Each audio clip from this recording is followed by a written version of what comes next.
कमरदिल शाह साहब, एक चीज़ पूछनी थी सर आपसे। आपने 91 का जो हवाला दिया है सर, ये 91 का जो आपने लिखा है जिसमें 91 के 4 में कि जिसके नंबर ज़्यादा होंगे वो जीत जाएगा, पहला पोल होगा, उसमें 2 आते हैं 3 आते हैं, ये प्रोसीजर सिर्फ प्राइम मिनिस्टर के लिए दिया गया है, प्रेसिडेंट का नहीं है सर।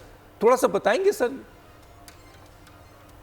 नहीं, आपका सवाल इसमें था सदारती इलेक्शन के हवाले से, इलेक्टोरल बात जो है वो तो इसमें कहीं जिक्र ये नहीं हो कि हाउस मुकम्मल है कि नहीं, क्योंकि अब एक और बड़ी अहम बात है, ये जो हमारे सदर अलवी साहब का जो मामला हुआ है वो बड़ा अजीब व गरीब मामला हो गया। वो 9 सितंबर को उनकी जो सर्वदोषी थी, अब अगर असम्बली बरकरार रहती आज इस तरह, तो ये फिर 9 सितंबर के 10 तबके से पहले इलेक्शन हो जाता सदर साहब का।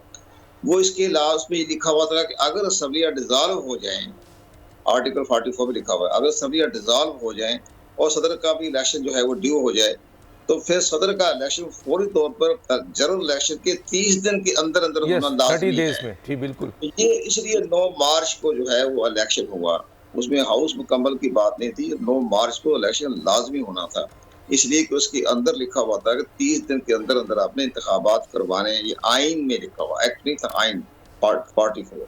तो वो तो इलेक्शन हो गया, हाउस मुकम्मल। जैसे 90 सीटें तो इलेक्शन कमीशन तस्लीम किया है कि 90 सीटें नहीं थी, इसमें बहुत सी सीटें डबल सर आपके नहीं, वो मैं आपसे पूछना चाहता हूँ सर, मैं जरा क्लियर होना चाहता हूँ। बिल्कुल कमरदिल शाह साहब, इलेक्शन कमीशन तो बहुत कुछ कह रहा है, लेकिन मुझे ये बताइए कि अगर 91 सीटें नहीं थी और ये रिजर्व सीट वाला मसला भी आप कह रहे हैं, देखें 104 से 1 से लेके 4 इलेक्शन एक्ट 2017 काफ़ी कन्फ्यूजन है, इबाहम है, क्लियर नहीं है, एग्जिस्ट लिस्ट का नाम दिया गया है कि जी डाल।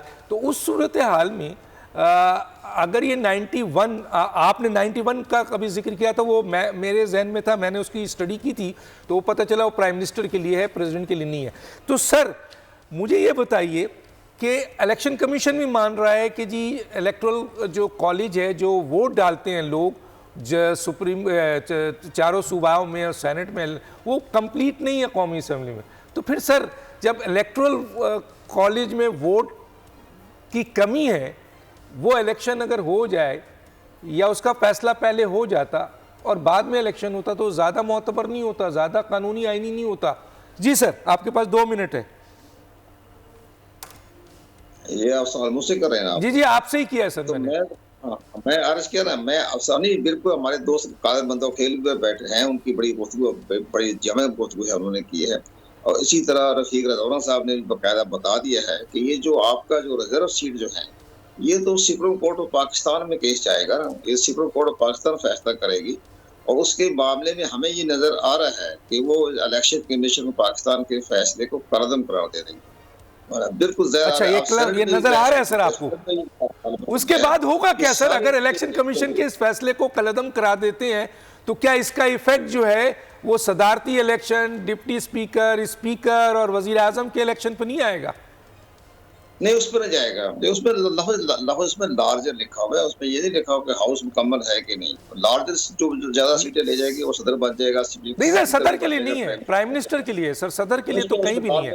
91 में सदर के लिए नहीं है सर, प्राइम मिनिस्टर के लिए है। उसमें नहीं, लेकिन अगर सर आप कह रहे हैं, अगर आप कह रहे हैं कि सुप्रीम कोर्ट इलेक्शन कमीशन के इस फैसले को जो उसने किया है रिजर्व सीट के मुतालिक वो कलदम कर देगा, तो उसका इफेक्ट क्या पड़ेगा? चलिए यही बता दें।